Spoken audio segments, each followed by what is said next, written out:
మత ప్రచారం చేస్తుండని చెప్పి వాళ్ళని అడ్డుకొని బైబిల్ జించేసి వాళ్ళని కొట్టడం, వాళ్ళని అవమానించడం, తిప్పి పంపడం జరుగుతుంది. ఒక పేద దళిత క్రైస్తవులు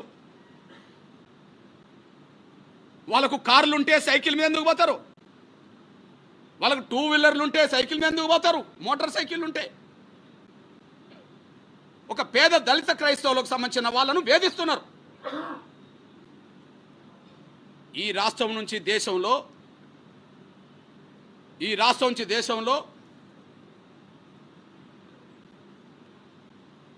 ఈ దేశానికి క్రైస్తవ మతం అనే ప్రచారాన్ని తీసుకొచ్చిందే అగ్రకుల బ్రాహ్మణులు.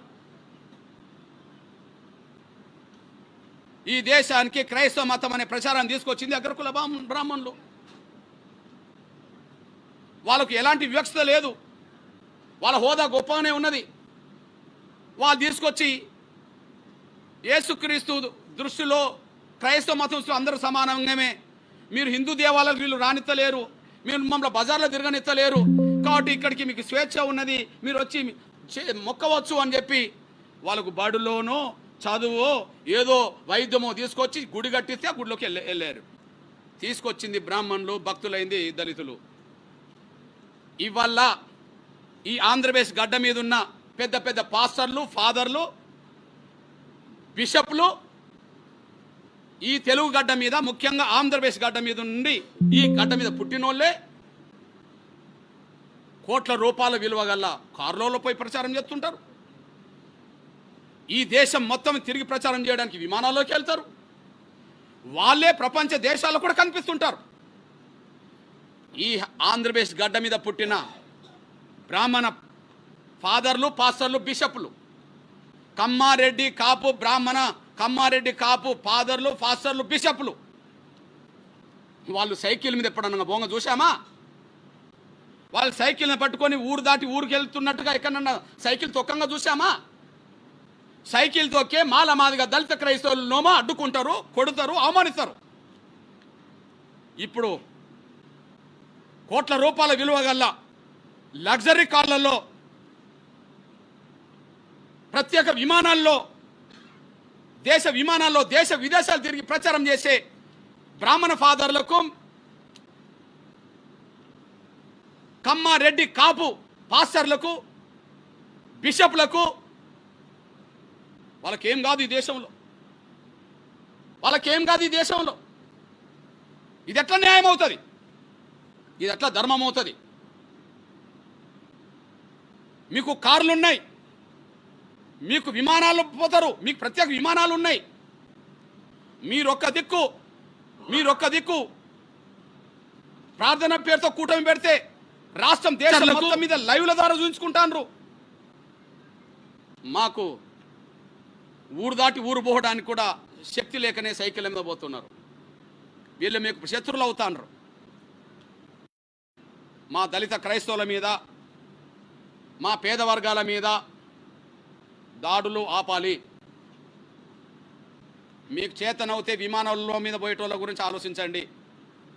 మీకు చేతనైతే లగ్జరీ కార్లలో తిరిగే కమ్మ, రెడ్డి, కాపు, బ్రాహ్మణ ఫాదర్ల గురించి ఆలోచించండి.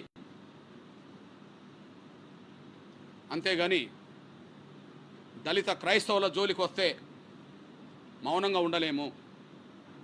ఇది కూడా మా ఆత్మగౌరవ సమస్యే, ఇది మా అస్తిత్వ సమస్యే. మీకు మతం మారే స్వేచ్ఛ మీకు మాత్రమే వద్దు అని చెప్తే ఇది నిర్బంధంలో మమ్మల్ని పెట్టినట్టే. 4 గోడల మధ్యలో పిల్లిని బంధించి కొట్టాలనుకున్న పిల్లి ఎదురు దొరుకుతుంది. 4 గోడల మధ్యలో పిల్లిని బంధించి కొట్టాలన్నా కూడా, చంపాలన్నా కూడా పిల్లి ఎదురు తిరుగుతుంది. అందరికీ స్వేచ్ఛనిస్తాం కానీ దళితులకు మాత్రం ఇవ్వమని చెప్పి దళితులను వేధిస్తే, దళితుల హక్కులను తీసేసే ప్రయత్నం చేస్తే మౌనంగా ఉండలేరు. నేను నా దళిత క్రైస్తవ సమాజానికి నేను విజ్ఞప్తి చేస్తున్నా, గుర్తు చేస్తున్నా. దళితుల్లో నా మాల, మాదిగ, రెల్లి, ఇతర దళిత కులాలు ఉన్నాయి. మన మధ్యలో చిన్న చిన్న అంతరాలు, భిన్నాభిప్రాయాలు ఉంటే ఉండవచ్చు. మన మధ్యలో చిన్న చిన్న అంతరాలు, భిన్నాభిప్రాయాలు ఉంటే ఉండవచ్చు. కొన్ని అంశాల మీద, కొన్ని సమస్యల మీద మనకు విభేదాలు కూడా ఉండవచ్చు. కొన్ని అంశాల మీద, కొన్ని సమస్యల మీద మనకు విభేదాలు కూడా ఉండవచ్చు. అయినప్పటికీ ఆ విభేదాలను, ఆ భిన్న భిన్న ఉండే అంశాలను మనం తగ్గించుకుందాం. ఖచ్చితంగా మనం దళిత హిందువుల అస్తిత్వాన్ని, దళిత క్రైస్తవుల అస్తిత్వాన్ని, హిందువులకు ఉండే స్వేచ్ఛను, దళిత క్రైస్తవులకు ఉండే స్వేచ్ఛను కాపాడుకునే దిశగా మనం ముందుకు సాగుదాం. ఖచ్చితంగా ఇట్లాంటి దుర్మార్గమైన చర్యల్ని తిప్పికొట్టే విషయంలో అందరం కలిసి అన్నదమ్ముల్లాగా మనం ముందుకు సాగుదాం. కొన్ని విషయాల్లో మనకు భిన్నాభిప్రాయాలు ఉండవచ్చు, కొన్ని విషయాల్లో మన మధ్యలో చిన్న విషయాల మీద ఏదో అభిప్రాయ భేదాలు ఉంటే ఉండవచ్చు. అయినప్పటికీ ఇది టోటల్గా మన దళితుల అస్తిత్వం, ఆత్మగౌరవ సమస్య. ఇది ఉమ్మడి సమస్య. దీన్ని ఎదుర్కోవాల్సిన బాధ్యత కూడా మన అందరి మీద ఉన్నది. ఆ విషయంలో ఒకరి మధ్యలో ఒకరికి ఉండబడే అపోహలను తగ్గించుకుందాం, భిన్నాభిప్రాయాలను కూడా తగ్గించుకుందాం. మనకు వచ్చిన ప్రమాదాన్ని ఎదుర్కొనే కాడ, నివారించుకునే కాడ ఒకటవుదాం. ఆ విషయంలో నా దళిత సోదరులందరూ ఆలోచించాలని విజ్ఞప్తి చేస్తున్నా. అదే సమయంలో అక్కడక్కడ సోషల్ మీడియాలో లేకపోతే ఇతరత్ర మీడియాలో మాదిగల మధ్యలో ఏదైనా చిన్న సమస్య ఉత్పన్నమవుతే దాన్ని పెద్దదిగా చేసే ప్రయత్నం ఎంఆర్పిఎస్ వైపు నుండి చేయొద్దని, మాల వైపు నుండి కూడా చేయొద్దని, మన మధ్యలో చిన్న అభిప్రాయాలు, భేదాలు, ఆయా గ్రామాల్లో చిన్న సమస్యలు ఉన్నా కూడా అది సామరస్యంగా పరిష్కరించుకునే దిశగానే, అది అన్నదమ్ముల్లాగా పరిష్కరించుకునే దిశగానే మనం ముందుకు సాగుదాం. మన ఐక్యతను, మన అస్తిత్వాన్ని బలంగా నిలబెట్టే ప్రయత్నం చేద్దాం. ఈ విషయంలో ఎవరైనా సరే సమయం పాటించాల్సిందిగా, ఎట్టి పరిస్థితుల్లో రాబోయే రోజుల్లో సోషల్ మీడియాలో చిన్న చిన్న మాదిగల భిన్నాభిప్రాయాలని ఎవరు కూడా ఎక్స్పోజ్ చేయకుండా, ఎక్కడ చిన్న సమస్య ఉత్పన్నమవుతే అక్కడనే మనం పరిష్కరించుకునే విధంగా, సహనంతో పరిష్కరించుకునే విధంగా, సోదరత్వంతో పరిష్కరించుకునే విధంగా ముందుకు రావాలని చెప్పి, అది ఎంఆర్పిఎస్ నాయకత్వం కూడా పాటించాలని చెప్పి నేను విజ్ఞప్తి చేస్తున్నా. నా మాల ఇతర దళిత సంఘాలు కూడా నేను విజ్ఞప్తి చేస్తున్నా. ఈ వచ్చిన ప్రమాదాన్ని నివారించుకునే కానీ మనం ఉండాలి, కానీ మన చిన్న చిన్న అంశాలను మళ్ళీ ఎక్స్పోజ్ బలంగా చేసుకోకుండా సామరస్యంగా పరిష్కరించుకునే దిశగానే మనం ఉండాలని చెప్పి నేను సవినంగా విజ్ఞప్తి చేస్తున్నా. అదే సమయంలో ఈ దేశంలో ఈ దళిత క్రైస్తవులకు అనే పేరుతో రిజర్వేషన్ లేకుండా చేసే కుట్ర ముందు బ్రాహ్మణ వర్గమే చేసింది. ఎందుకంటే ఆ కుట్రను సరిదిద్దడం ఈనాటి బాధ్యత అని చెప్పి నేను రాష్ట్రపతి గారికి, ప్రధానమంత్రి గారు గుర్తు చేస్తున్నా. బ్రాహ్మణ వర్గమే చేసింది అనడానికి సాక్ష్యం, ఆనాడు ఈ ఆర్డర్ ఇచ్చిన రాష్ట్రపతి బ్రాహ్మణుడు, ఆనాడు ఈ ఆర్డర్ ఇచ్చింది బ్రాహ్మణుడు. పరోక్షంగా ప్రత్యక్షంగా ఆర్డర్ రావడానికి కోఆపరేట్ చేసింది ఆనాడు ప్రధానమంత్రి నెహ్రూ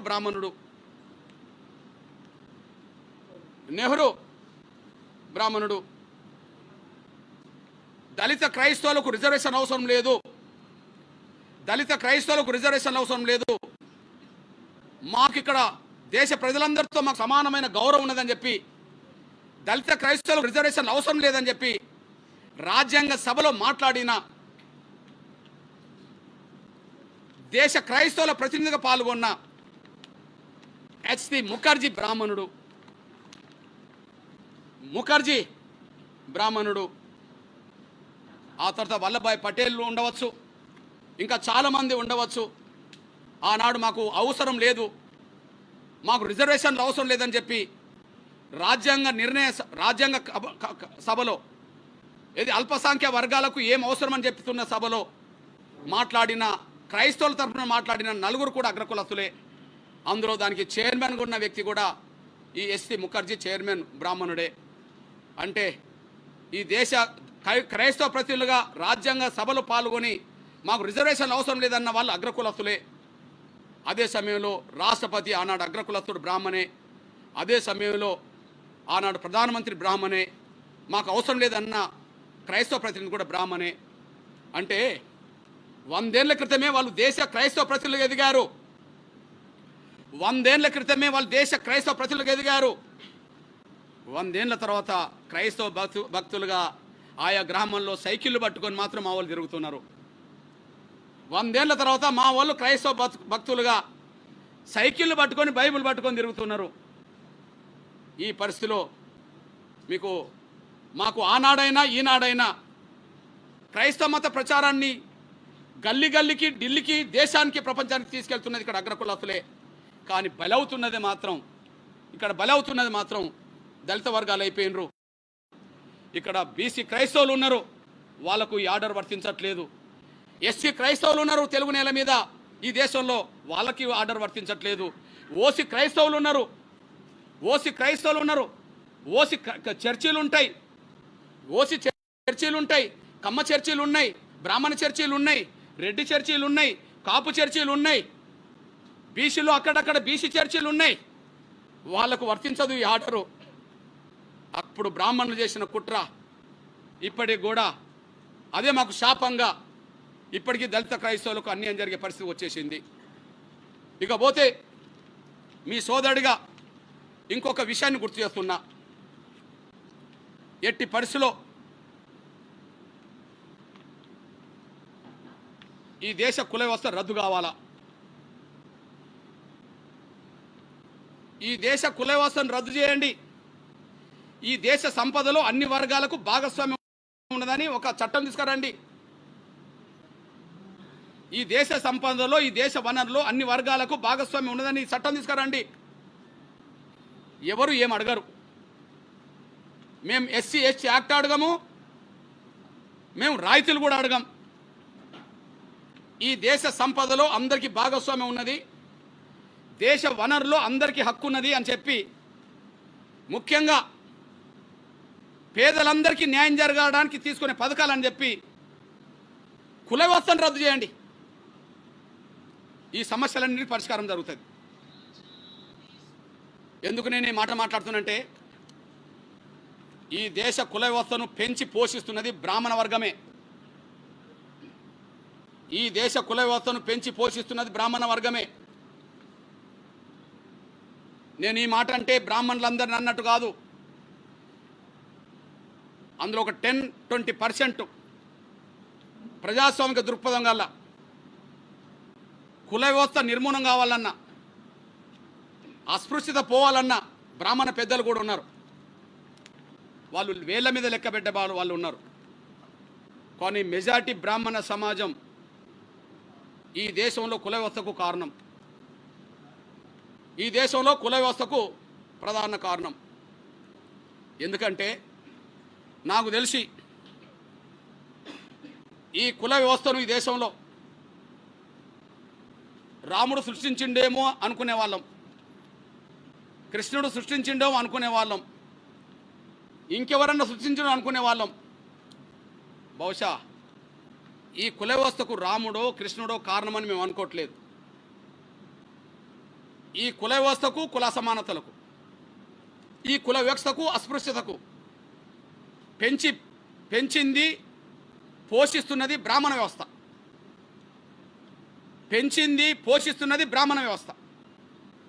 ముందు కుల వ్యవస్థను రద్దు చేయాల్సిన బాధ్యత ఉన్నది. కారణం ఏంటంటే, కుల వ్యవస్థలో అగ్రగణ్య హోదా ఎవరు పెట్టుకున్నారు? ఈ దేశ కుల వ్యవస్థలో అగ్ర పీఠం ఎవరు పెట్టుకున్నారు? బ్రాహ్మణులే పెట్టుకున్నారు. ఇతరుల కంటే తక్కువ పెట్టుకున్నారా? ఈ కుల వ్యవస్థలో అగ్రహోదా వాళ్ళదే కదా. బ్రాహ్మణ, క్షత్రియ, వైశ్య, శూద్ర, ఇంకా పోతే పంచమ, ఇప్పుడు దళితులు అంటారని వాళ్ళు, అంతే కదా. అంటే అగ్రకుల హోదా ఎవరు పెట్టుకున్నారు? వాళ్ళే పెట్టుకున్నారు. నాకు తెలుసు కుల వ్యవస్థ ఈ దేశంలో వేలునుకోవడానికి, కుల వ్యవస్థ ఈరోజు విజృంభించడానికి, ఈ దేశంలో అసమానతలు పెరగడానికి, భారతీయుల మధ్యలో అనైక్యత లేకుండా చేయడానికి కుల వ్యవస్థే కారణం. భారతీయుల మధ్యలో అనైక్యతలు ఉండడానికి కుల వ్యవస్థే కారణం. దీనికి బ్రాహ్మణులే కారణం. బ్రాహ్మణ వ్యవస్థే కారణం, బ్రాహ్మణులే కారణం. 10-20%కు నా మాట వర్తించదు. అందులో కుల నిర్మూలన జరగాలని మేధావులు, ప్రజాస్వామికవాదులు ఉన్నారు, గొప్ప గొప్ప వాళ్ళు ఉన్నారు. కానీ వాళ్ళు దీనికి అనుకూలమైన మెజారిటీ బ్రాహ్మణ వ్యవస్థ ఈ కుల వ్యవస్థను పెంచి పోషిస్తున్నది. వాళ్ళు ఎప్పుడు బాధితులు గారు, అందరి దగ్గర వాళ్ళే ఉంటారు. ఈ దేశానికి ముస్లిం రాజులు వచ్చిన రాజుల పరిపాలనలో కేంద్ర బిందుగా వాళ్ళకు కేంద్ర బిందుగా వాళ్ళ దగ్గర అధికారాలు చెలాయించింది బ్రాహ్మణులే.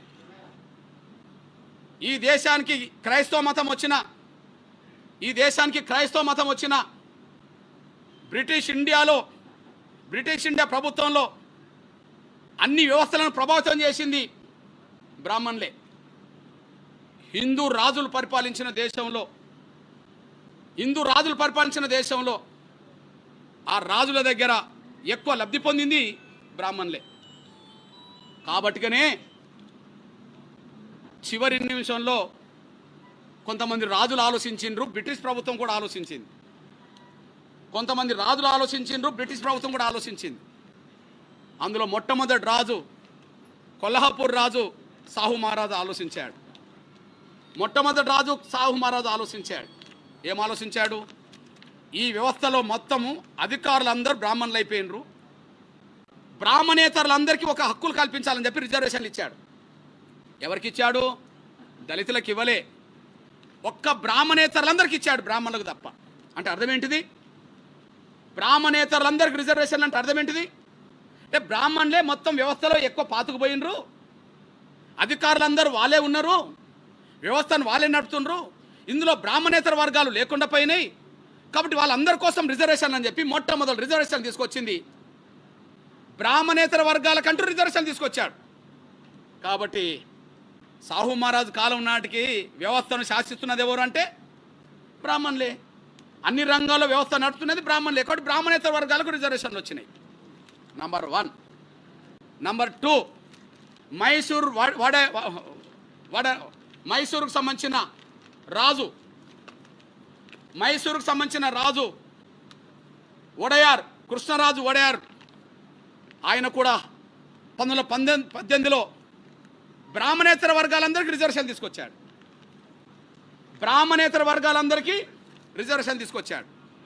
ఆ బ్రాహ్మణేతర వర్గాలందరికీ రిజర్వేషన్ తీసుకొచ్చిన కాలంలో ఆ ఒడయార్ రాజు దగ్గర దివాన్గా పనిచేస్తున్నది మన మోక్షగుండం విశ్వేశ్వరయ్య. ఆయన బ్రాహ్మణుడు. రాజు దగ్గర దివాన్ ఎవరు? బ్రాహ్మణుడే. కానీ ఆ ఒడయార్ అనే మన రాజు బ్రాహ్మణేతర వర్గాలకు రిజర్వేషన్ కల్పించే నిర్ణయం తీసుకున్నప్పుడు ఒక కమిటీ ఏర్పాటు చేస్తే ఆ కమిటీ వద్దు, బ్రాహ్మణేతర వర్గాలకు రిజర్వేషన్లు వద్దని చెప్పి దివాన్ పదవికే బ్రాహ్మణుడు రాజీనామా చేశాడు. అంటే రిజర్వేషన్లు అంటే వీళ్ళకి ఎంత గిట్టదో, వాళ్ళకి ఎందుకు గిట్టదో సాక్ష్యం కనిపించింది. 1918లోనే మైసూర్ రాజు దగ్గర దివాన్ మన ప్రకాశం జిల్లా వ్యక్తే. అక్కడికి పోయి రాజు దగ్గర దివాన్గా పనిచేస్తున్నాడు. ఆ దివాన్గా పనిచేస్తున్న అతను బ్రాహ్మణేతర వర్గాలకు రిజర్వేషన్లు వద్దని చెప్పి రాజీనామా చేసి బయటకు వచ్చేసాడు. అంటే బ్రాహ్మణేతర వర్గాలకే మైసూర్ రాజు ఎందుకు ఇవ్వాలి, బ్రాహ్మణులకి ఇవ్వచ్చు కదా. అంటే వ్యవస్థ అంతా వాళ్ళే ఉన్నారు కాబట్టి, మిగతా వర్గాలు లేరు కాబట్టి వాళ్ళకి ఇచ్చే ప్రయత్నం చేశారు. మూడోది బ్రిటిష్ ఇండియాలో మద్రాసు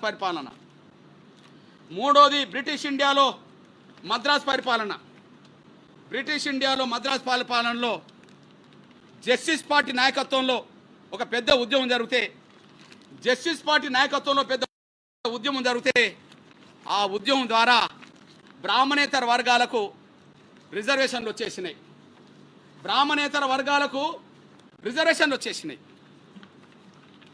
ఇప్పుడు మీ దృష్టి తీసుకొస్తున్నా, స్వాతంత్రం కంటే ముందే 2 రాజ్యాల్లో ఒక ప్రభుత్వంలో రిజర్వేషన్లు వచ్చినాయి. ఎవరికి వచ్చినాయి?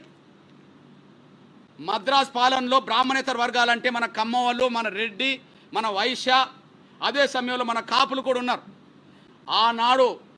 ఆనాడు వచ్చిన రిజర్వేషన్ల ఫలాలే ఈనాడు కమ్మ, రెడ్డి, బ్రాహ్మణేతర వర్గాలు కొంత ఆర్థికంగా, రాజకీయంగా ఎదగడానికి దారితీసింది.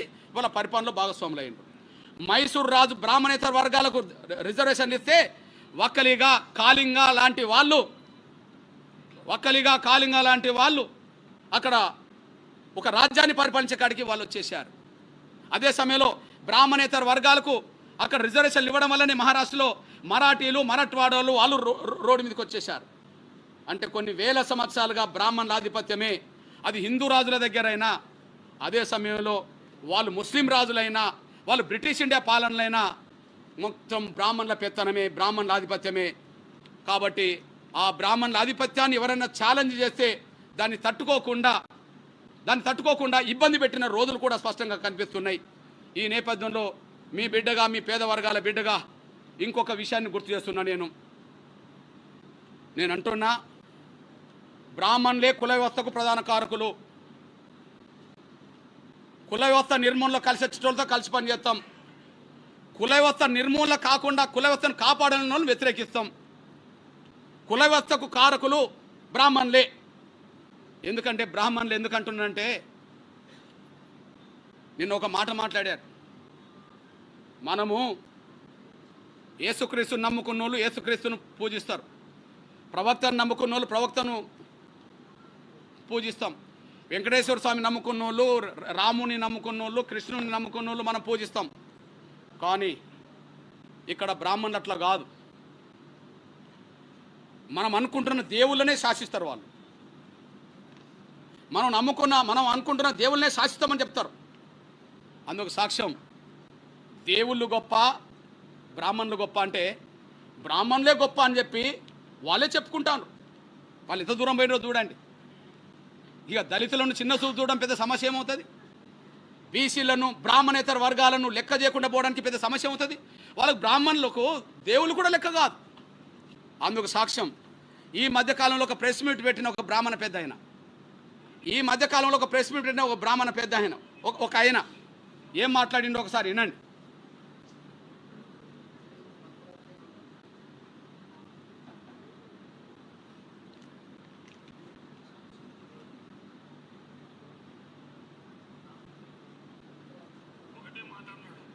దేవతలు మంత్రమాధీనంలో ఉంటుంది, మంత్రం బ్రాహ్మణ ఆధీనంలో ఉంటుంది అని చెప్పి బ్రాహ్మణ కాళ్ళు గడిగి నీళ్లు చల్లుకున్న వ్యక్తి శ్రీకృష్ణుడు. అటువంటి గౌరవం మళ్ళీ దయచేసి వినాలి. మీరు దయచేసి వినాలి. ఎవరు నమ్ముకున్న దేవుని మనం పూజిస్తాం, కానీ మనం నమ్ముకున్న దేవుళ్ళని వాళ్ళు ఏమంటారు వినండి. అని చెప్పి బ్రాహ్మణతలు మంత్రమాధీనంలో ఉంటుంది, మంత్రం బ్రాహ్మణ ఆధీనంలో ఉంటుంది అని చెప్పి బ్రాహ్మణ కాళ్ళు గడిగి నీళ్లు చల్లుకున్న వ్యక్తి శ్రీకృష్ణుడు. ఇప్పుడు చెప్పండి, మనం పూజించే దేవుళ్ళను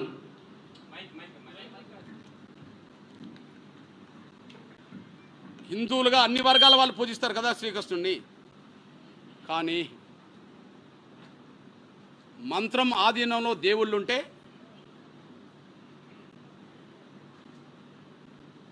మంత్రం బ్రాహ్మణుల ఆధీనంలో ఉంటుంది. కాబట్టి మంత్రం ఆధీనంలో దేవుళ్ళు ఉంటారంట, కానీ మంత్రమే బ్రాహ్మణుల ఆధీనంలో ఉంటుందంట. కాబట్టి శ్రీకృష్ణుడే మా కాళ్ళు గడిగిన నీళ్లను నెత్తిన పోసుకున్నాడనే మాట బ్రాహ్మణులు అంటే వాళ్ళ అహంకారం ఏ స్థాయికి ఎదిగిందో చూడండి.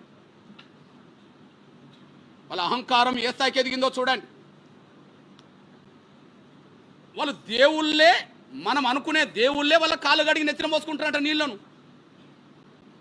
ఇక దళితులు అంటే వాళ్ళకి ఏం లెక్క? బీసీలు అంటే, బ్రాహ్మణేతర వర్గాలంటే ఇంక వాళ్ళకి ఏం లెక్క చెప్పండి? ఇది సాక్ష్యం. ఇక్కడ మీ దృష్టికి తీసుకొస్తున్నా. ఇక్కడ రాముడి తప్పని మేము అనం, కానీ కొన్ని సందర్భాల్లో బ్రాహ్మణులే రాముడి ద్వారా శంభుకుని చంపించారు. ఆనాడు రాజధర్మం ప్రకారం గంట, ఆనాడు రాజధర్మం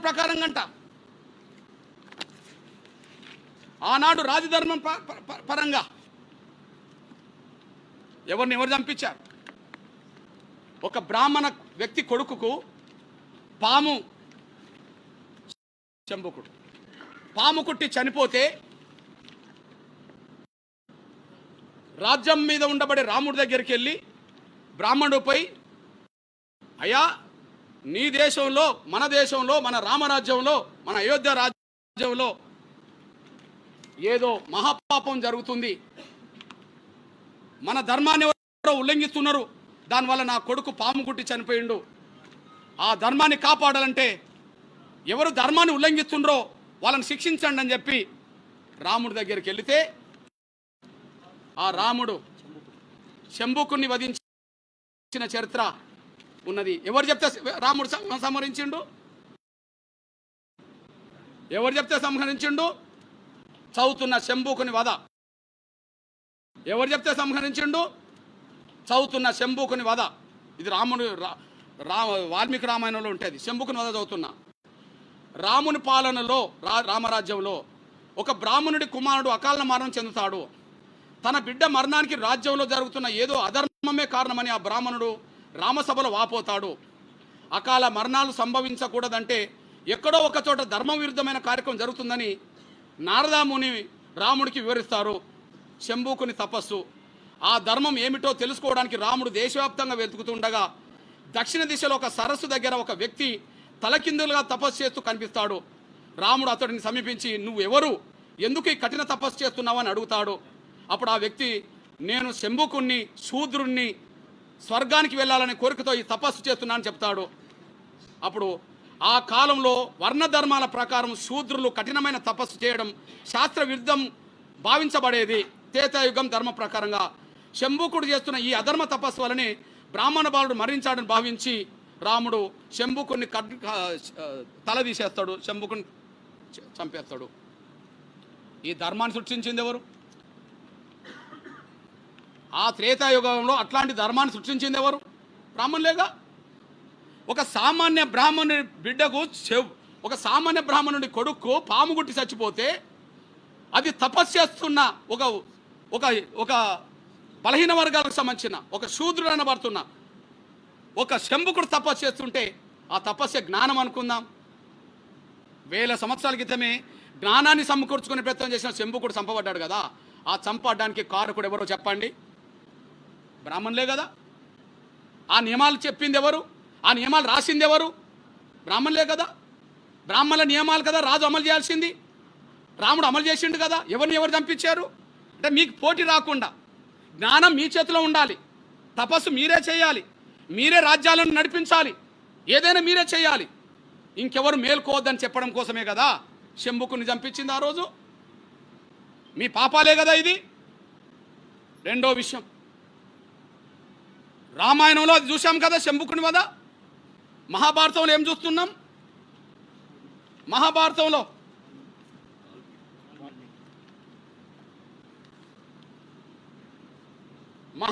మనకు తెలుసు కదా ఏంటిది? విలువిద్య నేర్చుకున్నది ఎవరు? ఏకలవ్యుడు కదా. విలువిద్య నేర్చుకున్నది ఎవరు?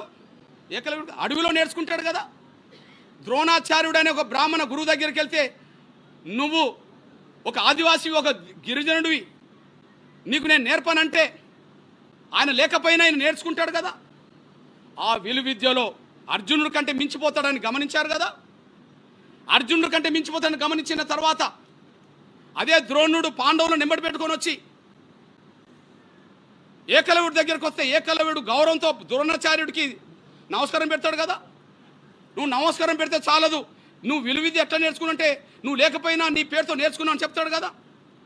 అయితే మరి గురువును నువ్వు గౌరవిస్తున్నావు కాబట్టి గురుదక్షిణ ఇవ్వాలి కదా అని అడుగుతాడు కదా. గురుదక్షిణ ఇవ్వడానికి ఏకలవ్యుడు సిద్ధపడతాడు కదా. ఆ సిద్ధపడ్డ సమయంలో ఏకలవ్యుడు అనే నా గిరిజన ఆయన బొటన వేలు ఇస్తాడు కదా. ఆ బొటన వేలు ఇవ్వడం అంటే విలు చూసి కొట్టడానికి అవకాశం లేకుండా చేస్తాడు కదా. అంటే ఒక ఆదివాసీ గిరిజన, ఒక ఏకలవ్యుడైన ఎరకల ఆ విలువిద్యకారునికి విలువిద్య దూరం చేసింది ఎవరు? ఎవరికి పోటేస్తారని చెప్పి దూరం చేసిండు. ఎవరు దూరం చేసిండు? ద్రోణాచార్యుడు కదా. ద్రోణాచార్యుడు ఎవరు? బ్రాహ్మణుడే కదా. ఆ స్టోరీ ఎట్లున్నది? ఆ స్టోరీ ఎట్లున్నది మీ దృష్టికి తీసుకొస్తున్నా నేను. అటవిక రాజైన దయచేసి వినండి బ్రదర్, లేట్ అయిన పర్లే, మీకు అంశాలన్నీ మీ దృష్టికి తీసుకొస్తున్నా ప్లీజ్. ఏకలవ్య అటవిక రాజైన హిరణ్యధనుని కొడుకు ఏకలవ్యుడు. విలువిద్య పిపాసలో అతడు ఒక ద్రోణ దగ్గరికి వెళ్ళాడు, కానీ ద్రోణుడు తిరస్కరించాడు. ఏకలవ్యుడు ద్రోణుడి ప్రతిరూపం పెట్టుకొని విలువిద్య నేర్చుకుంటాడు. ఒకరోజు ఆ జాగిలాల మొఘలు సాధనలో ఉన్న ఏకలవ్యుని అటకం కలిగించాయి. అప్పుడు కొన్ని జాగిలాలు పాండవులతో ఎంబడిపోతున్న మొరుగుతే వాటిని బాణాలు ఇస్తుతాడు. అప్పుడు చూడండి, అందువల్ల ఏకలవ్యుడు తన కంటపడిన వేట కుక్క నుదుటి మీద నుదుటి మీద 7 బాణాలతో ఏకకాలంలో నాటేశాడు. పెద్ద గాయం కాకుండా, ప్రాణహాని కాకుండా ఊరికే కుక్కను తరిమేసేలా నాటాయి అవి. చూడు ఎంత నేర్పరో. ఆ బాణాలకు భయపడిన కుక్క రాజకుమారుల చెంతకు వచ్చింది. అప్పుడు అక్కడ ఉండబడే కౌరవ పాండవులందరూ కలిసి ఆయన దగ్గరికి వెళ్ళాడు. అర్జునుడు గురువును ఏకకాలంలో కలిసి, గురుదేవా, నన్ను మించే విలుకాడు లేకుండా చేస్తానని మీరు నాకు వాగ్దానం చేశారు. కానీ ఏకలవ్యుడు నన్ను మించిపోతున్నాడు. అతడు మీ శిష్యుడేనని కూడా చెప్పాడు. ఆయన మనసులో మాట బయటపెట్టాడు. వెంటనే ద్రోణాచార్యుడు అర్జున్ని వెంటబేసుకొని ఏకలవ్యుడి దగ్గరికి వెళ్తాడు. ద్రోణుడి చూసి ఏకలవ్యుడు ఎంతగానో గౌరవించాడు. అనంతర సంభాషణలో ద్రోణుడు, నేను నీ గురువుని చెప్పుకోగానే సరిపోదు, తగిన గురుదక్షిణ ఇవ్వాలని అన్నాడు. ఏం అడిగినా ఇస్తానన్నాడు అతను. అప్పుడు నీ కుడిచేలు బొత్తన వేలు కోరాడు ద్రోణుడు. తక్షణమే కోసిచ్చాడు ఏకలవ్యుడు. అంతటితో అతడి పని అయిపోయింది, నశించిపోయింది విద్య. అప్పుడు అది గుర్తించిన అర్జునుడు గురుదేవుడికి వేణోల నమస్కారం పెడతాడు అతను. ఇది చూడండి, రాముడి కాలంలో శంభూకుని చంపినప్పుడు ఆ శంభూకుని చనిపోయిన తర్వాత దేవదేవతలట రాముడి మీద పూలు చల్లుతాయట. దేవదేవతలు చూడండి, చూడవు ఏమంటారు చూడండి. శంభుకి మీద జరిగిన వెంటనే ఆకాశం నుంచి దేవతలు పుష్పసృష్టి కురిపిస్తారు. అకాల మరణం చెందిన బ్రాహ్మణుడు తిరిగి బతుకుతాడు. అంటే మమ్మల్ని చంపితే దేవుళ్ళు పూలు చల్లుతారు, మమ్మల్ని చంపితే మళ్ళీ చచ్చిపోయిన వాళ్ళు కూడా బతుకుతారు. ఇక్కడో మా విలువిద్యను దూరం చేస్తారు. రామాయణంలో శంభుకుని చంపించింది వీళ్ళే, మహాభారతంలో ఏకలవ్యుడి బొటనవేలును లాక్కున్నది వీళ్ళే. ఎక్కడ పోటీ లేకుండా చేశారు. ఇప్పుడుండబడ బ్రాహ్మణ సమాజానికి ఎవరు ఆదర్శమో చెప్పాలంటే మీకు ఆదర్శం కావాల్సింది రామానుజాచార్యులు. మీకు ఆదర్శం కావాల్సిన రామానుజాచార్యులు, ద్రోణాచార్యులు కాదు. మీకు ఆదర్శం కావాల్సింది రామానుజాచార్యులు కానీ ద్రోణాచార్యులు కాదు. రామానుజాచార్యులు బ్రాహ్మణుల దగ్గర ఏ విద్య ఉన్నదో, ఏ మంత్రాలు ఉన్నాయో, ఏ ఉపదేశాలు ఉన్నాయో వాటన్నిటినీ సమాజానికి పంచాల్సిందే అని చెప్పి అందరికీ సమాజం పంచే కాడ ఎవరున్నారు? రామానుజాచార్యులు ఉన్నారు. ఆ రామానుజాచార్యుల గురించి గొప్పగా ప్రధానమంత్రి గారు మాట్లాడుతాడు ఒక మాట, మన గౌరవ నరేంద్ర మోడీ గారు. సమాజంలో భేదాలు సృష్టించి మనుషులను వేరు చేసే ఏ మతాన్నైనా సాంప్రదాయాన్నైనా పరంపర అయినా సరే రామానుజులు వ్యతిరేకించేవారు. అటువంటి వ్యవస్థను ధ్వంసం చేయడానికి, మార్పు తేవడానికి తన శక్తిని మొత్తం దారపోశాడు. ఏ వ్యవస్థను? అసమానతలు సృష్టించే వ్యవస్థను ధ్వంసం చేయడానికి రామానుజాచార్యులు ముందుకొచ్చిండు అని చెప్పాడు. మనకు ఆదర్శం కావాల్సింది ఎవరు? బ్రాహ్మణ సమాజానికి ఆదర్శం కావాల్సింది ఎవరు? ఈయన బ్రాహ్మణుడే. కానీ ఏళ్ల మీద లెక్కపెట్టే బ్రాహ్మణ పెద్దలోమో సమాజాన్ని, అసమానత లేని వ్యవస్థను కోరుకున్నారు. కానీ 80% బ్రాహ్మణులు మాత్రం ఈ వ్యవస్థ ఇలా ఉండాలి, అందరూ మా కాళ్ళ కూడా ఉండాలి అని చెప్పి వీళ్ళు కోరుకుంటున్నారు. మేము రామానుజాచార్యులను గౌరవిస్తాం, ద్రోణాచార్యులను వ్యతిరేకిస్తాం. మేము రామానుజాచార్యులను గౌరవిస్తాం, మేము ద్రోణాచార్యులను వ్యతిరేకిస్తాం. మీ దృష్టికి తీసుకొస్తున్నా, ఈ విషయంలో మా డాక్టర్ బాబాసాహెబ్ అంబేద్కర్ కూడా, బాబాసాహెబ్ అంబేద్కర్ ఆయన రాసిన దాంట్లో స్పష్టంగా ఉన్నది, హిందూ ధర్మంలో ఎవరైనా సమతా దిశలో గొప్ప కార్యక్రమాలు సక్రమంగా నిర్వర్తించారంటే వారు సంత రామానుజాచార్యులే అని చెప్పేశాడు.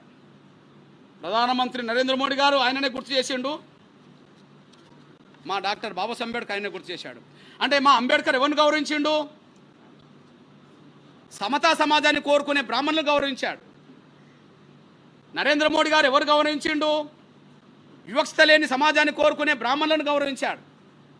మేము ఎవరిని కోరుకుంటాం? రామానుజాచార్యులను మేము కోరుకుంటాం, ద్రోణాచార్యులను వెంటబడతాం. రామానుజాచార్యులను మేము కోరుకుంటాం, గౌరవిస్తాం. ద్రోణాచార్యుల వారసులను వెంటబడతాం. ఇందులో ఉపేక్షించే ప్రసక్తి ఎక్కడ ఉండదనే విషయం కూడా మేము స్పష్టం చేస్తున్నాం. ఈ విషయంలో నేను కుల వ్యవస్థ రద్దు గురించి ఎందుకు మాట్లాడుతున్నా? ఈ దేశంలో కుల వ్యవస్థ రద్దు నేను ఒక్కరిని కోరట్లా. ఈ కుల వ్యవస్థ వల్లనే ఈ దేశంలో వేల కులాల మధ్యలో సాంఘిక సమానత్వం లేకుండా పోయింది. భారతీయులందరూ 140 కోట్ల పైగా దాటిపోయినరు. కానీ 140 కోట్ల మంది మేము భారతీయులం అనుకంటే మా కులం ఇదని చెప్పుకుంటాను. ఈ దేశంలో భారతీయుల కంటే మా కులం ఇదని చెప్పుకుంటాను. అందుకు మీకు సాక్ష్యం చెప్తున్నా. ఈ దేశంలో వేల కులాలు ఉన్నాయి. ఆ వేల కులాలు భారతీయులమనే స్పృహ కంటే మా కులం ఇదని చెప్పుకునే ప్రయత్నమే చేస్తున్నారు. కుల వ్యవస్థ ఉండడం వల్ల అందరు కులాలు చెప్పుకున్నట్టుగా నేను చెప్పుకోవాల్సి వస్తుంది. కుల వ్యవస్థ పోతే ఎవరు చెప్పుకోరు, నేను చెప్పుకోను. కుల వ్యవస్థ తీసేయాలంటున్నాం. ఎందుకు? కుల వ్యవస్థ ఉండాలని కోరుకునే వాళ్ళలో అగ్రగణ్యులు బ్రాహ్మణులే. కుల వ్యవస్థ పోవాలనే వాళ్ళలో ముందు వరుసలు ఉండేటోళ్ళు దళితులే. ఎందుకంటే కుల వ్యవస్థలో అగ్రకుల హోదా పొందుతున్నది, గౌరవాన్ని పొందుతున్నది, అవకాశాలు పొందుతున్నది బ్రాహ్మణులు. ఈ కుల వ్యవస్థలో అత్యంత అవమానాలు పడ్డది, పశువుల కంటే హీనంగా చూడబడేది దళితులు. కాబట్టి కుల వ్యవస్థ నిర్మూలం కావాలి, కుల వ్యవస్థ రద్దు కావాలని కోరుకునే కాడ దళితులుగా మేము ముందు వరుసలు నిలబడతాం. మా అంబేద్కర్ కోరుకున్నది అదే, మేము కోరుకుంటున్నది అదే. మా అంబేద్కర్ మాటల్ని లెక్క చేయలేదు కాబట్టి ఆయన మతం మార్చుకోవాల్సి వచ్చేసింది. హిందూ మతం నుంచి బౌద్ధ మతంలో చేరాల్సి వచ్చింది. ఒక స్టేట్మెంట్ వినిపిస్తా మా అంబేద్కర్ జీవిత చరిత్రలో. ఆ స్టేట్మెంట్ చదువుతాను చూడండి. హిందూ సమాజానికి నైతిక విలువలతో నిమిత్తం లేదు. ఈ మతానికి మనధర్మ సిద్ధాంతమే పునాది. మనధర్మ సిద్ధాంతం కులతత్వాన్ని, అనైక్యతను, వర్గ వైషమ్యాలను బాహటంగా పోషిస్తున్నది. హిందూ మతంలోని వర్ణ సిద్ధాంతాన్ని రూపుమాల్పితేనే దానికి భవిష్యత్తు ఉంటుంది. హిందూ సంస్కృతుల్ని, సత్యాన్ని వెంటనే గుర్తించి ఈ వ్యవస్థను నిర్మూలించేందుకు ప్రయత్నిస్తే నేను మతం మార్చుకునే నిర్ణయాన్ని ప్రకటించాను కదా, దాన్ని నేను ఉపసంహరించుకుంటా అని చెప్పేశాడు. ఇది ఎప్పుడో 1935లో. అంటే హిందూ మతాన్ని సంస్కరించండి, కుల నిర్మూలన చేయండి. కుల నిర్మూలన అంటే కుల వ్యవస్థ రద్దే కదా. కులాన్ని రద్దు చేయండి, నేను మతం మార్చుకునే ప్రకటన చేశాను, నేను పునరాలోచించుకుంటా అని చెప్పేశాడు ఇతను 35లో. పునరాలోచన లేదు, ఇంకా దాన్ని ఎక్కువ పట్టుకొని ఊగిలాడారు కాబట్టిగానే ఆయన 1956లో బౌద్ధంలోకి పోయే ప్రయత్నం చేశాడు. 1956, 35 అంటే 21 సంవత్సరం తర్వాత ఆయన నిర్ణయాన్ని అమలు చేసేశాడు. ఇది అంబేద్కర్ కుల వ్యవస్థ రద్దు చేయాలని అన్నాడంటే దళితుడు బాధితుడు కాబట్టి అన్నాడు అనుకుందాం. మేము బాధితులం కాబట్టి కుల వ్యవస్థ రద్దు కావాలంటున్నాం. కానీ ఒక అంబేద్కర్ మొదలుకొని ఆర్ఎస్ఎస్ వరకు, ఓకే, అంబేద్కర్ మొదలుకొని ఆర్ఎస్ఎస్ వరకు కులం గురించి ఏం మాట్లాడిందో ఏనండి. ఇది ఆర్ఎస్ఎస్ పాంచజన్యం. ఒక రకం చెప్పంటే ఆర్ఎస్ఎస్ మూల సూత్రాలకు రూపమే పాంచజన్యం. ఓకే, హిందువులకు అందరికీ భగవద్గీత ఉంటుంది, లేదా మతపరంగా క్రైస్తవులకు బైబిల్ ఉంటుంది, ప్రవక్త నమ్ముకున్న వాళ్ళకు ఖురాన్ ఉంటుంది. కానీ ఆర్ఎస్ఎస్ను నడుపుతున్న శక్తులకి, ఆర్ఎస్ఎస్ను ప్రేమించి అభిమానించే వాళ్ళకి ఇది ఒక మార్గనిర్దేశం చేసే వ్యవస్థ. ఇది పంచజన్యం. ఇందులో ఏమన్నాడో చూడండి. ఈయన ఏమంటాడంటే, అందులో ఏమంటారంటే అస్పృశ్యత ఒక శాపం. అస్పృశ్యత ఎక్కడి నుండి వచ్చింది? కులం నుండి వచ్చింది. కులం ఎవరు తీసుకొచ్చిండ్రు? బ్రాహ్మణులే తీసుకొచ్చేశారు. అంటే ఈ శాపానికి, ఈ పాపానికి కారకులు ఎవరు? ఈ శాపానికి, ఈ పాపానికి కారకులు ఎవరు? కుల వ్యవస్థను తీసుకొచ్చిన వాళ్ళే. కాబట్టి వాళ్ళే బ్రాహ్మణులని నేను అంటున్నా. అందుకు చదువుతాయినండి. అస్పృశ్యత మన ధర్మంలో ఒక భాగమని, దానిని అతిక్రమించడమే ఒక తప్పు అని సర్వసామాన్య ప్రజానీకంలో ఉండే నమ్మకమే ఈ అస్పృశ్యత అనే జాడ్యానికి మూల కారణం. అంటే అస్పృశ్యత పాటించడమే ధర్మమాట. అట్లా నమ్మడము, ఇది జరుగుతున్నది, అది తప్పు అని చెప్తున్నారు అని చెప్పి లాస్ట్కి ఏమంటాడు? అస్పృశ్యత వల్ల పీడిస్తున్న ఈ కలంకాన్ని రూపుమాపేందుకు శాయశక్తిలో మనం శ్రమించాలి అని చెప్తాడు. ఈ కలంకం మాత్రం అలాగే ఉండిపోవద్దని చెప్తాడు. కలంకం ఉండిపోయిందని చెప్తాడు. కలంకం ఉండిపోవాలని చెప్పిండా? అదే సమయంలో మీ అన్నగా 3వ సంఘ సంచాలకులు మీరు చూడండి, సామాజిక సమరస సాధన. నేను అంబేద్కర్ నుంచి ఆర్ఎస్ఎస్ వరకు చెప్తున్నా. నేను అంబేద్కర్ నుంచి ఆర్ఎస్ఎస్ వరకు చెప్తున్నా. ఇప్పుడు ఆర్ఎస్ఎస్ మూల సిద్ధాంత గ్రంథంలో 3వ వ్యక్తి బాబాసాహెబ్ దేవరస్. బాబాసాహెబ్ దేవరస్ ఈయన గొప్పగా ఏం మాట్లాడతాడో ఒకసారి వినిపిస్తా చూడండి. ఈ విషయంలో తప్పంతా విదేశీయులదని చెప్పి మనం మన బాధ్యత నుండి తప్పించుకోలేము. ఈ విషయంలో తప్పంతా చెప్తాడు చూడండి. మన పతనానికి క్రైస్తవులను ముస్లింలో నిందించి మన బాధ్యత లేదని తప్పుకోలేము. మన తప్పిదాల నుంచి కూడా ఒకసారి పునరాలోచన చేయాలి అని స్పష్టంగా చెప్పేవారు. సామాజిక అసమానతలు మన పతనానికి ప్రధాన కారణమని మనం అంగీకరించాల్సి ఉంది. ఎవరన్నమాట ఇది? అంబేద్కర్ అంటే బాధితుడు. మరి గౌరవ్ దేవరాస్ గారు ఎవరు? బ్రాహ్మణ్. బాధితుడు కుల నిర్మూలన కావాలన్నాడు బాధితులం కనుక. మరి కుల వ్యవస్థ సృష్టికర్తలు అనబడుతున్న బ్రాహ్మణ్ నుంచి ఎదిగిన మేధావులు ఏమన్నారు? సామాజిక అసమానతలు మన పతనానికే కారణమని చెప్పి అంగీకరించాల్సి ఉంది. వర్ణ భేదములు, కుల భేదములు, అస్పృశ్యత మన సాంఘిక అసమానతలకు ప్రధాన సాక్ష్యాలు. సాంఘిక అసమానతలకు ప్రధాన సాక్ష్యాలు. ఇవి నిర్మూలించాలని చెప్పి వాళ్ళు కోరుకున్నారు. అంబేద్కర్ నుంచి మొదలుకుంటే ఆర్ఎస్ఎస్ వరకు, పంచజన్య అంబేద్కర్ మొదలుకొని ఆర్ఎస్ఎస్ వరకు కోరుకున్న దాంట్లో ఎవరెవరు ఈ నిర్మూల కావాలని కోరుకున్నారు చూడండి. పెట్టినోళ్ళు కాకుండా అస్పృశ్యత అనే జాడ్యానికి మూల కారణం మతపరమైన ఇట్టి వికృత భావం. ఏ భావం? మతపరమైన. ఏ మతం? ఇంక వాళ్ళే చెప్పాలి. మతపరమైన ఈ వికృత భావం ఉన్నందునే అనేక శతాబ్దాలుగా ఎందరో మతాచార్యులు, సంఘ సంస్కర్తలు నిరంతరంగా కృషి చేస్తున్నప్పటికీ వినాశనకరమైన ఈ దురాచారం నేటికి కూడా ప్రజల మనస్సును పట్టుకొని పీడిస్తున్నది. వినాశనకరమైన ఈ దురాచారము అని అన్నాడు. పట్టుకొని పీడిస్తుంది అన్నాడు. గురునానక్, రామానుజాచార్యులు, బసవేశ్వరుడు, శంకరదేవుడు, స్వామి దయానందులు, నారాయణ గురు, గాంధీజీ, వీర సావర్కర్ మొదలైన వారెందరో హిందూ సమాజాన్ని పట్టి పీడిస్తున్న ఈ కలంకాన్ని మాపేందుకు శాయశక్తిలో శ్రమించారు. కానీ ఈ కలంకం మాత్రం అలాగే ఉండిపోయింది అని అన్నారు. ఉండిపోయిందని తొలగించుకోవాలన్నా వద్దా? తొలగించుకోవాలి కదా. తొలగించుకోవాలంటే ఇప్పుడు ఏం చేయాలి? ఈ దేశ కుల వ్యవస్థకు కారకులు ఎవరు? బ్రాహ్మణ సమాజమే. బ్రాహ్మణ సమాజంలో కొంతమంది పెద్దలు కూడా ఈ కుల వ్యవస్థ వల్లనే ఈ అసమానతలను చెప్పేశారు. మిగిలిన బ్రాహ్మణ సమాజం ఏం చేయాలా? ఈ కుల వ్యవస్థ రద్దు కోసం ముందుకు రావాలి. అదే సమయంలో కేంద్ర ప్రభుత్వం కూడా ఆలోచించాలి, రాష్ట్రపతి కూడా ఆలోచించాలి. నేను ఎందుకు మాట్లాడుతున్నా? ఆర్డర్ను రద్దు చేసుకోమని ఎందుకన్నానంటే ఆనాడు ఈ ఆర్డర్ను తీసుకొచ్చింది రాష్ట్రపతి బ్రాహ్మణుడు. ఆనాడు ప్రధానమంత్రి హోదాలో ఉన్న వ్యక్తి నెహ్రూ బ్రాహ్మణుడు. ఆనాడు దేశ క్రైస్తవ ప్రతినిధిగా పాల్గొన్న ముఖర్జీ బ్రాహ్మణుడు. కాబట్టి ఎవరికి లేని వివక్ష మా మీదకి వచ్చేసింది. ఈనాడు రాష్ట్రపతి గిరిజనురాలు కదా, ఆదివాసీ బిడ్డ కదా. ఆదివాసీ బిడ్డ ఒడిశా నుండి వచ్చింది కదా. ఒడిశాలో గిరిజనులు హిందువులు ఉన్నారు, క్రైస్తవులు ఉన్నారు కదా.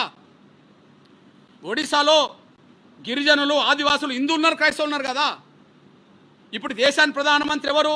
గౌరవ నరేంద్ర మోడీ గారు ఒక ఓబీసీ రిజర్వేషన్లు ఇక్కడ ముస్లింలకు అమలు జరుగుతున్నాయి కదా. ఓబీసీలకు ఇక్కడ క్రైస్తవులైన కూడా రిజర్వేషన్లు అమలు జరుగుతున్నాయి కదా. ఓబీసీలకు హిందువులైన అమలు జరుగుతున్నాయి కదా. ఓబీసీ ప్రధానమంత్రి ఉండగా ఓబీసీ రిజర్వేషన్లు ముస్లింలకు అమలు చేస్తూ ఇక్కడ క్రైస్తవులకు అమలు చేస్తూ ఒక దళితులకు మాత్రమే అమలు జరగద్దని చెప్పి ఏదైతే ఆర్డర్ ఉన్నదో ఆర్డర్ను సరిచేయడం బాధ్యత కదా. ఈ నేపథ్యంలో విజ్ఞప్తి చేస్తున్నా నేను. జ్ఞానం ఎవరి సొత్తు కాదు.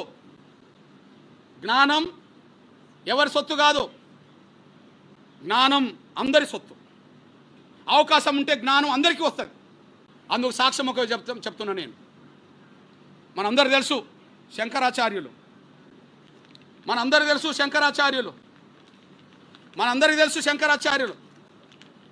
ఆదిశంకరాచార్యులు ఒకరోజు గంగా నదిలో స్నానం చేసి రోడ్డు మీద వస్తుంటే కులహీనులు అనే చండాలుడు ఒకరు ఎదురవుతారు, 4 కుక్కలు పట్టుకొని. కులహీనులు అనే చండాలు ఎదురవుతారు. ఎదురైనప్పుడు ఆదిశంకరుడు అనబడుతున్న బ్రాహ్మణుడు చండాల్ని పట్టుకొని ఏమంటాడు, నువ్వు దారికి ఎదురుగా వచ్చావు, నువ్వు పక్కకు తొలుగు అంటాడు. దాన్ని అన్నట్టు అర్థమైంది, దళితులు అనే చండాలు రోడ్డు మీద నడిచే స్వేచ్ఛ లేదనే కదా, ఇక గుళ్ళకు వచ్చే స్వేచ్ఛ ఎక్కడిచ్చే వీళ్ళు. అప్పుడు మా చండాలుడు ఒక ప్రశ్నిస్తాడు, ఎవరిని? శంకర్నే ప్రశ్నిస్తాడు. సంఘటన వారణాసిలోని గంగానది నుండి తిరిగి వస్తుండగా శంకరుడు 4 కుక్కలతో నడుస్తున్న ఒక చండాలను కలిశాడు. అభ్యర్థన సాంప్రదాయ ఆచార పవిత్రను పాటిస్తూ శంకరుడు చండాలతో నువ్వు తొలగిపో అంటాడు. ఎదురుగొస్తున్నాడు కదా, నువ్వు తొలగిపో అంటాడు. అప్పుడు చండాలుడు ఆదిశంకరుని ఏమంటాడో చూడండి. గంభీరమైన ప్రశ్న. చండాలుడు ఏమంటాడంటే ఇలా అడిగాడు శంకరుణ్ణి, నీవు శరీరం కదలాన్ని కోరుకుంటున్నావా లేక నా ఆత్మ కదలాన్ని కోరుకుంటున్నావా అన్నాడు. నువ్వు నా శరీరం కదలాన్ని కోరుకుంటున్నావా నా ఆత్మ కదలాన్ని కోరుకుంటున్నావా అని ఒక ప్రశ్న వేశాడు. రెండోది, నువ్వు గంగా నదిలోంచి వస్తున్నావు కదా, ఆ గంగా నది జలాల్లో సూర్య ప్రతిబింబానికి చండాలుడి కుటీరం పక్కన ఉండబడే మా కుటీరం పక్కన ఉండే ప్రవహించే నీటిలోని సూర్య ప్రతిబింబానికి ఏమైనా తేడా ఉన్నదా అని అడిగాడు. అంటే గంగా నదిలో సూర్యబింబం ఉంటుంది, మా ఇంటి పక్క కూడా నీటిలో సూర్యబింబం ఉంటుంది, ఏమన్నా తేడా గమనించావా అని అంటాడు. అంటే అప్పుడు జ్ఞానోదయం ఎవరికైంది?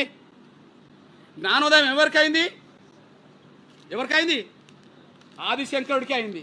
ఆదిశంకరుడిగా ఏం చేస్తాడు? చండాలుడి కాళ్ళ మీద పడతాడు. ఎవరి మీద పడతాడు?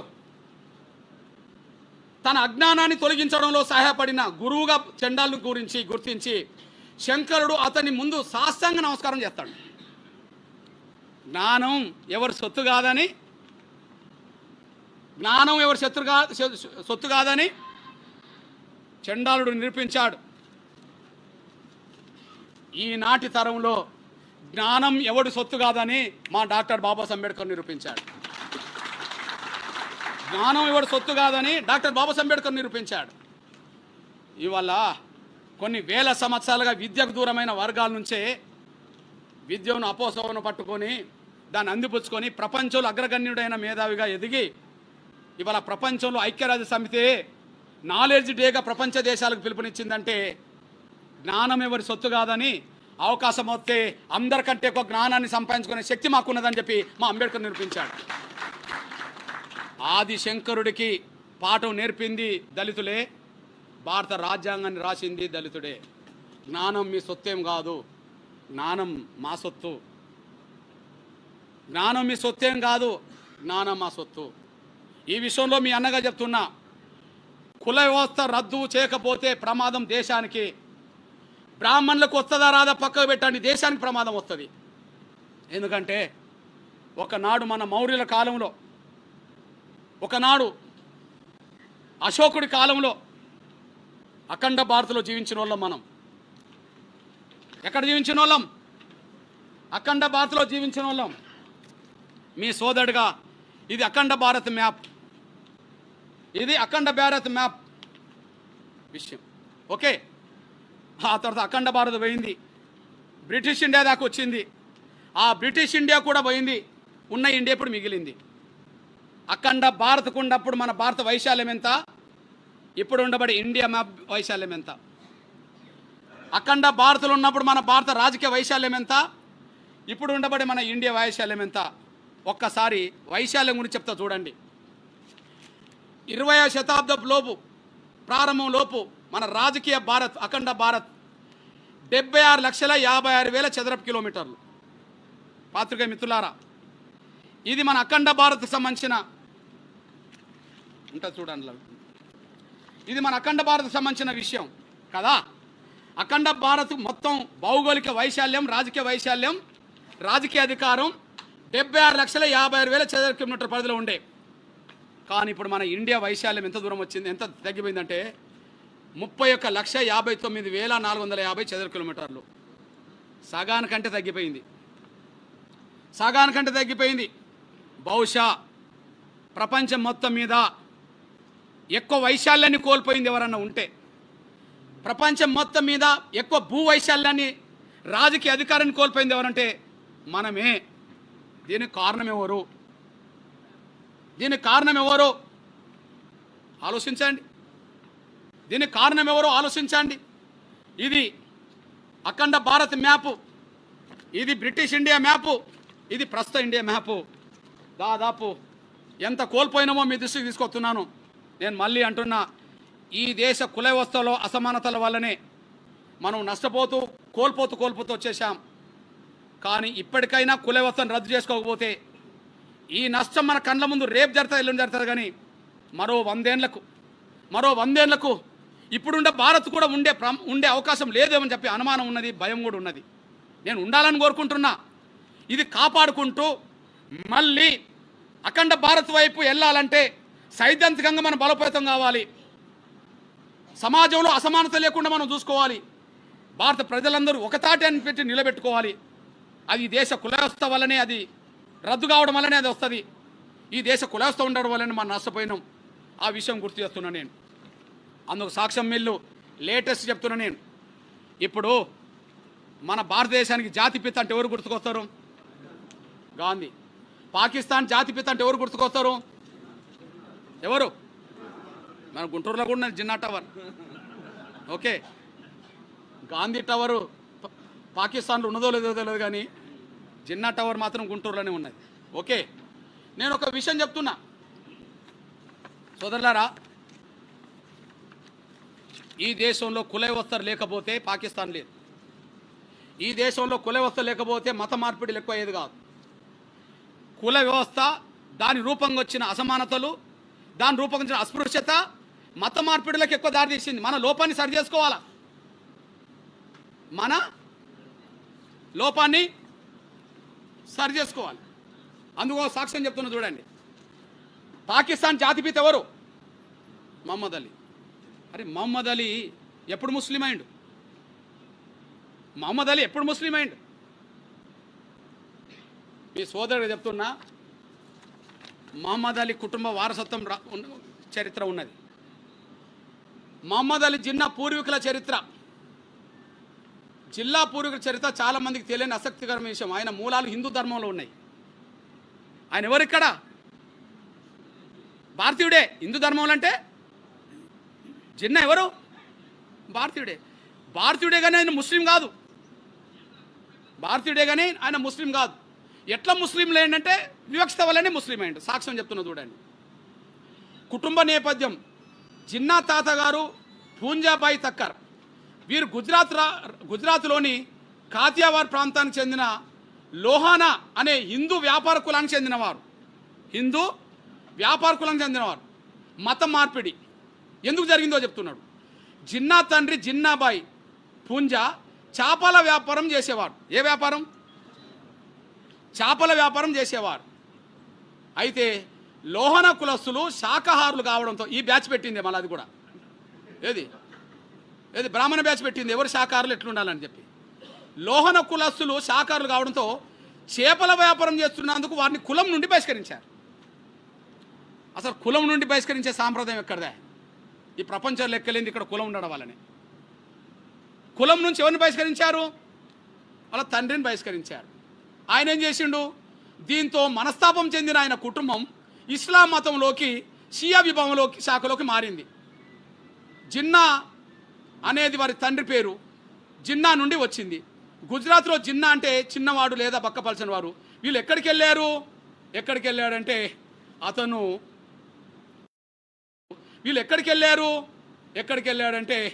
అతను పాకిస్తాన్లో ఉండబడే కరాచీకి వెళ్ళారు. ఎక్కడికి వెళ్ళారు?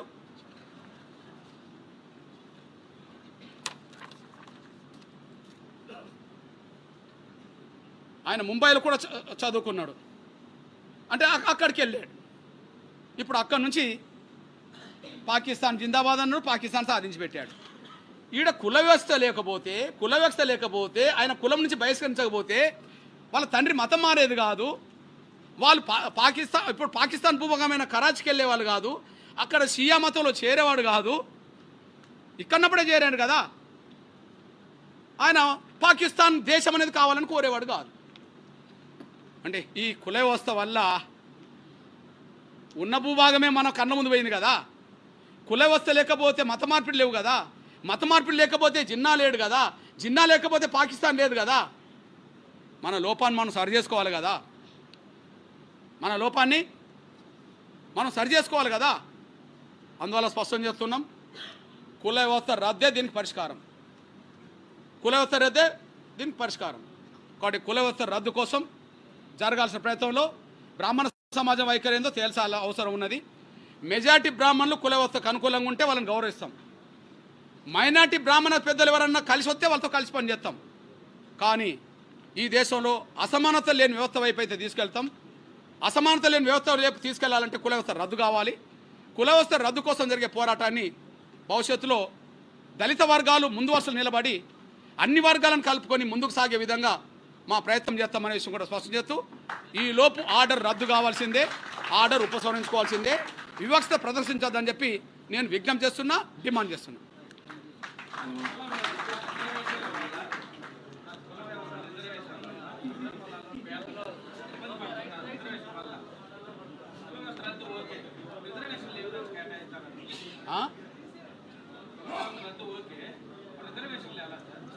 ఎవరికి?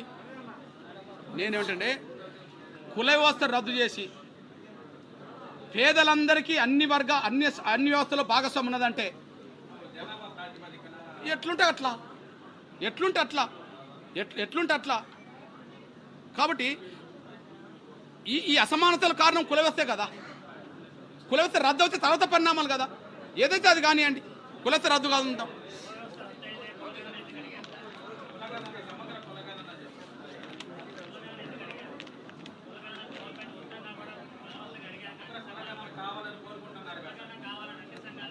నేనంటే ఇప్పుడున్న వ్యవస్థలో ఎవరు వాట వాళ్ళు కోరుకుంటాను. ఆధిపత్యం ఎవరి చేతిలో ఉన్నది?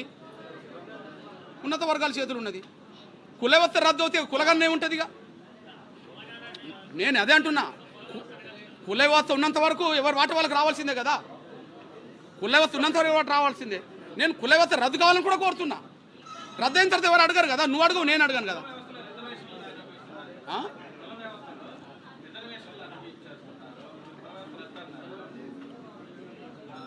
నాకు అర్థమైంది బ్రదర్. ఈ దేశ కుల వ్యవస్థలో బ్రాహ్మణేతర కులాలకే ఎందుకు రిజర్వేషన్లు వచ్చినాయి? ముందు ఆధిపత్యం అవకాశాలు వాళ్ళు తీసుకున్నారనే కదా. కుల వ్యవస్థ రద్దు అయితే ఎవరు ఆధిపత్యం ఉంటుందిగా?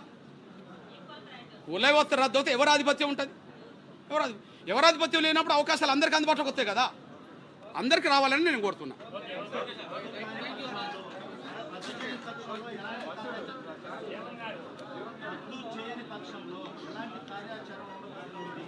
ఖచ్చితంగా ఇది ఒక ప్రణాళిక వేసుకొని ముందుకెళ్ళేది. ప్రణాళిక వేసుకొని ముందుకెళ్ళి దళిత క్రైస్తవులతో మాట్లాడాలి, సంఘాలతో మాట్లాడాలి, మాలమాదిగలతో మాట్లాడాలి, అందరితో మాట్లాడాలి. ముందు ఆ ప్రయాణం కొనసాగిస్తాం.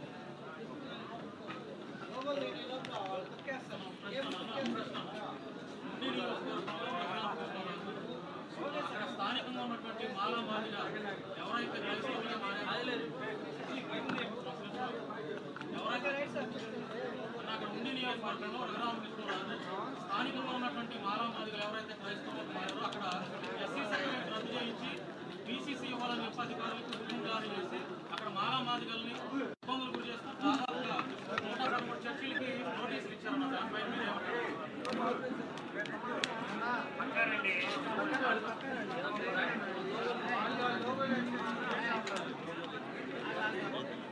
ఇది ఉండి నేనంటే ప్లీజ్ ఉండి RRR విషయంలో కావచ్చు, లేదా విశాఖపట్నంలో జరిగిన మన డప్పు కొడుతున్న మన సోదరుడు మీద జరిగిన అయ్యన్న పాత్రుడు దాడి విషయంలో కావచ్చు, ప్రత్యక్షంగా అక్కడికి వచ్చి ఇన్వాల్వ్ అవుతాం ఏం జరగాలనే విషయం.